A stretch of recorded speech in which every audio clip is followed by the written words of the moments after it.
झारखंड में कितनी सीटों पर ये औपचारिक इसकी घोषणा हो गई।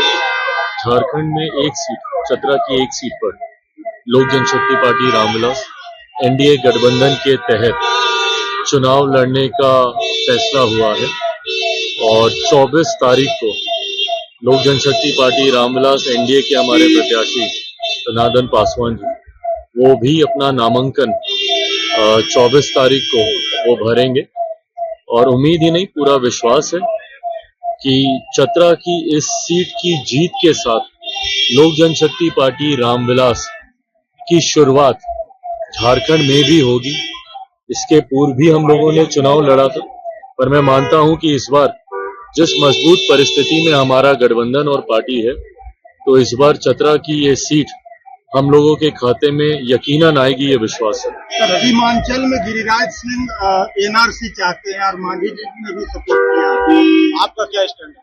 देखिए, जिस तरीके से आदरणीय गिरिराज जी एक यात्रा पर निकले, ये उनके व्यक्तिगत सोच से जुड़ी हुई ये यात्रा है, ना पार्टी की ये यात्रा है, ना ये औपचारिक किसी तरीके की ये कोई यात्रा है।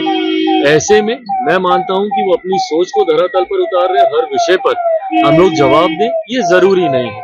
बट हाँ, जहां तक रही बात आपने एनआरसी को लेकर आपने पूछा, ये एक ऐसा विषय है जहां पे घुसपैठिए जो अवैध तरीके से रहने का काम कर रहे हैं या जो नागरिकता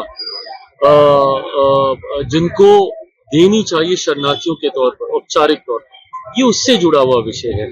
इससे किसी को भयभीत होने की जरूरत नहीं है अगर कभी इस तरीके का विषय सामने आता है। जम्मू कश्मीर में जो आतंकी हमला हुआ था उसमें दुर्भाग्यपूर्ण है और जिस तरीके से नई सरकार बनने के तुरंत बाद, जिस तरीके से चुनाव के तुरंत बाद एक के बाद एक इस तरीके की घटना वहां पे घटी है, कहीं ना कहीं राज्य सरकार की भी जिम्मेदारी बनती है कि क्या कारण है कि एक लंबे समय तक जब वहां पर केंद्र के शासन में, जब वहां पर पूरा प्रशासन काम कर रहा था, तो ऐसी घटनाएं ना के बराबर हो।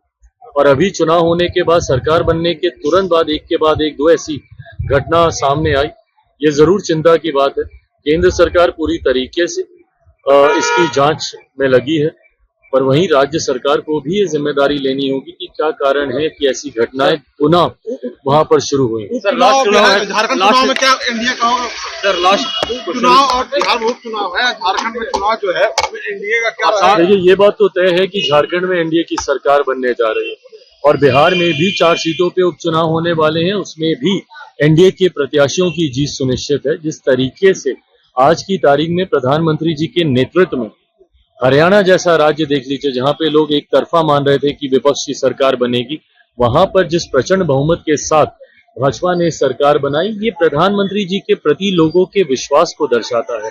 बिहार का मैं जिक्र करूं, डबल इंजन की सरकार, प्रधानमंत्री जी का नेतृत्व, प्रधानमंत्री जी का मार्गदर्शन और मुख्यमंत्री जी का नेतृत्व हमारे गठबंधन को वो मजबूती देता है, जिसकी वजह से 4 की 4 सीटें बिहार में जहां पे उपचुनाव हो रहा है वो हम लोग जीतने जा रहे हैं। जेएमएम ने तो बोला था कि हर गरीब परिवार को सालाना 72,000 रुपया देंगे। तुमको मिला? नहीं मिला। हमको भी नहीं मिला। हमें तो नहीं मिला। आपको मिला क्या? इनके परिवार को तो सालाना 72,000 नहीं मिला, आपके परिवार को मिला क्या? TheFollowUp.in. Like, share and subscribe.